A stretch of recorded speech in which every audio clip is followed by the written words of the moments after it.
Hello बच्चों, चलिए प्रश्न को पढ़ते हैं और समझते हैं। मान ज्ञात कीजिए। और हमें मान ज्ञात करना है बच्चों, अर्थात एक समाकलन करना है सेक की घात 2 और कोष्टक में है लॉग एक्स और बटे में बच्चों एक्स, जिसका हमें समाकलन ज्ञात करना है। ठीक है बच्चों।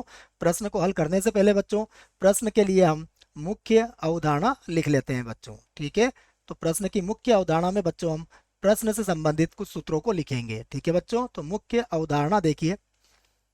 मुख्य अवधारणा में बच्चों हम सबसे पहले समाकलन का एक सूत्र लिखेंगे। देखो बच्चों, समाकलन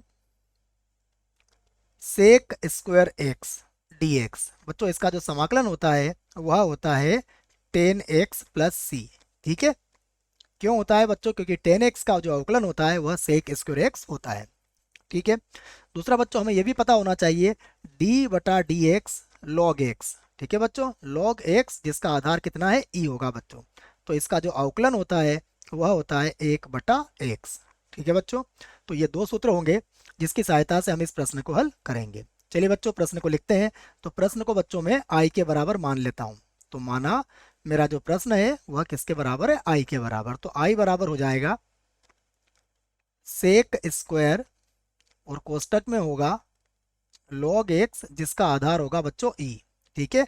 और पूरे के बटे में आ जाएगा बच्चों एक्स, और यहाँ पर होगा डी एक्स। ठीक है बच्चों। इसको हम समीकरण 1 बना लेते हैं। देखिए, अब आप देखेंगे कि यहाँ पर हम सीधा समाकलन यहाँ पर ज्ञात नहीं कर सकते हैं, तो यहाँ पर हम प्रतिस्थापन विधि का प्रयोग करेंगे। अर्थात बच्चों हमें इनमें से किसी फलन को t मानना पड़ेगा। तो देखो यहाँ पर हम मानते हैं log x को t। तो माना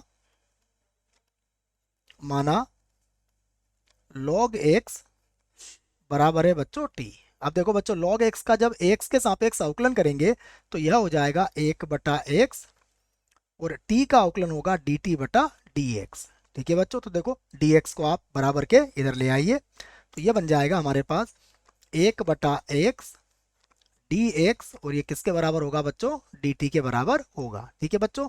तो अब हम क्या करते हैं बच्चों? समीकरण 1 की सहायता से i का मान ज्ञात करते हैं। तो अब ठीक है बच्चों, या समीकरण 1 से भी लिख सकते हो आप, समीकरण 1 से। ठीक है, या फिर आप डायरेक्ट भी लिख सकते हो बच्चों। तो देखो हमारे पास i बराबर, देखो कितना हो जाएगा। देखो बच्चों, सेक स्क्वायर और लॉग एक्स को हमने क्या माना है बच्चों? टी माना है, तो ये बनेगा सेक स्क्वायर टी। ठीक है।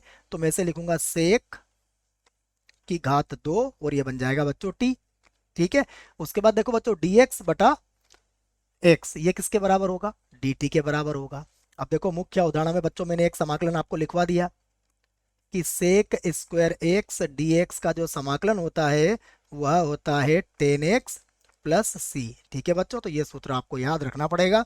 इस सूत्र की सहायता से देखो आई बराबर कितना हो जाएगा? यह हो जाएगा 10t, और प्लस एक अचर लेंगे बच्चों c।